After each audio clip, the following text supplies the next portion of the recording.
দেখো ব্রোকলি আর পনিরের তরকারি রেডি হয়ে গেছে। তো কি করে করলাম রেসিপিটা তো দেখতেই হবে।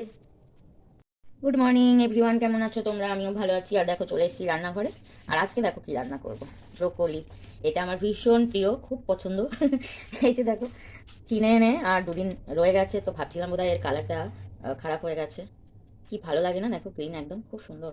তো এটা রান্না করব আজকে পনির দিয়ে। আর এইভাবে কেটে নিলাম, তো পুরোটা এইভাবে কেটে নেব। আর নিয়েছি আমি এই যে পনিরটাকে এবারে কাটবো।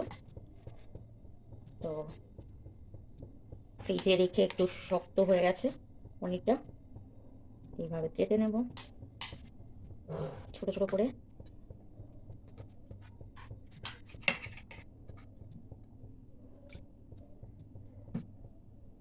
তো দেখো এরকম কেটে নেব পনিরটা। কড়াই একটু জল বসিয়েছি, গরম জল, এর মধ্যে দিয়ে দেবো ব্রকলিগুলো। কারণ অনেক সময় কিছু যদি থাকে তো বেরিয়ে যাবে, বুঝতেই পারছো তোমরা কি বলছি।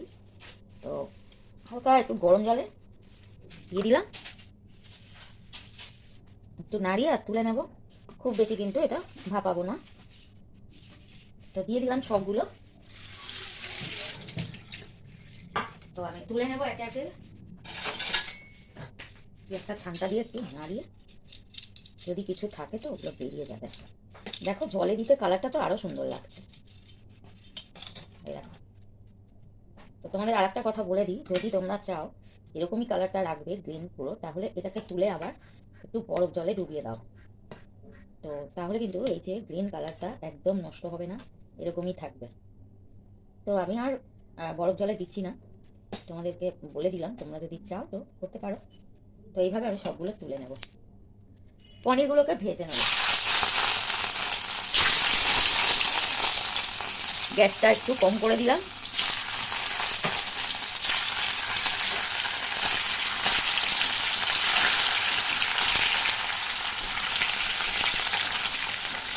জল দিয়ে ধুয়েছি তো চটপট করছে, তো হালকা করে ভেজে নেবো পনিরটা। তো আমি অনেক সময় কাঁচা পনিরও রান্না করি, তো তোমরা কী করে রান্না করো আমাকে জানিয়ে। এরকম একটু হালকা কালার হবে আর তুলে নেব। প্রথম যেটা দিয়েছি একটু কালো হয়ে গেছে, তো নো প্রবলেম। আমার তো কাঁচা পনিরও ভালো লাগে, কিন্তু অনেকে আছে কাঁচা পছন্দ করে না। একটু হালকা ভেজে নিলে ভালো হয়। আর এর মধ্যে দিয়ে দেবো একটু নুন, তাহলে নুনটা ভালো করে পনিরের মধ্যে যাবে। তো দেখো, তো এবার তুলে নেব, খুব বেশি ভাজার দরকার নেই। পনিরটা না ভীষণ ভালো। তো দেখো ভেজে তুলে নিলাম। তো এবার দিয়ে দেবো, এইগুলো থাকলেই কালো হয়ে যাবে, তো একটু ভালো করে তুলে নেব।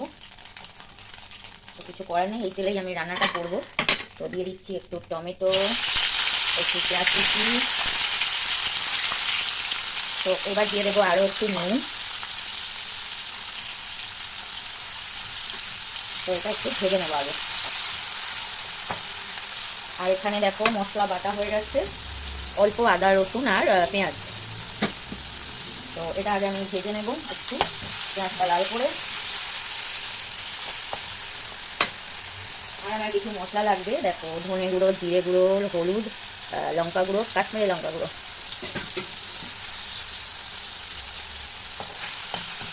খুব বেশি ভাজবো না, দিয়ে দেবো মশলাটা।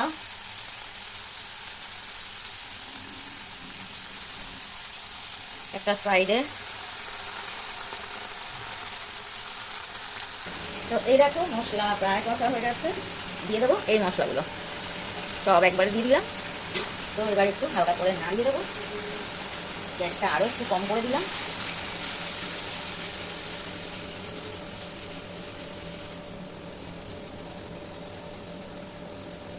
তো আরেকটু আমি মশলাটা কষিয়ে আর দিয়ে দেবো এই ব্রকলিগুলো।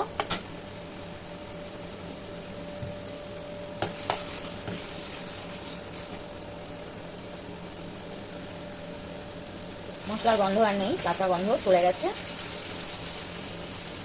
তো এবার দিয়ে দেবো এই ব্রকলিগুলো।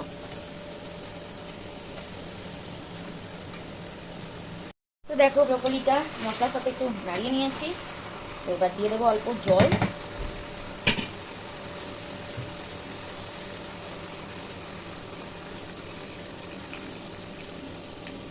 আর দিয়ে দেবো এই পনিরগুলো।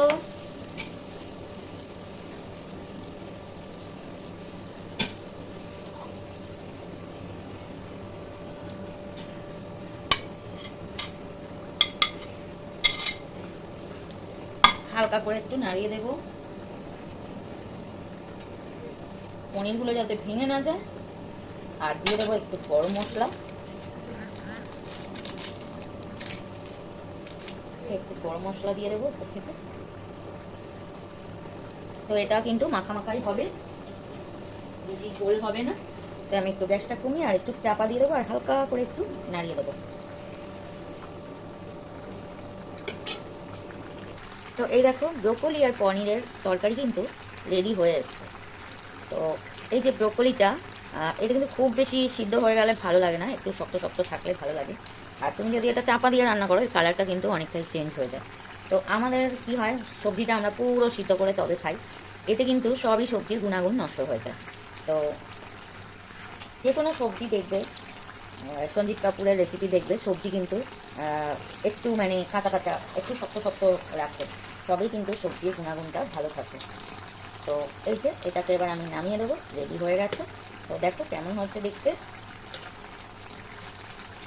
তো ভিডিও যদি ভালো লাগে লাইক কমেন্ট করো। আর তোমাদের লাইক কমেন্টটা আমাকে আরও একটা রেসিপি বানাতে উৎসাহিত করে। তো যদি তোমাদের যদি ভালো লাগে রেসিপিটা, তোমরা এইভাবে করে দেখো।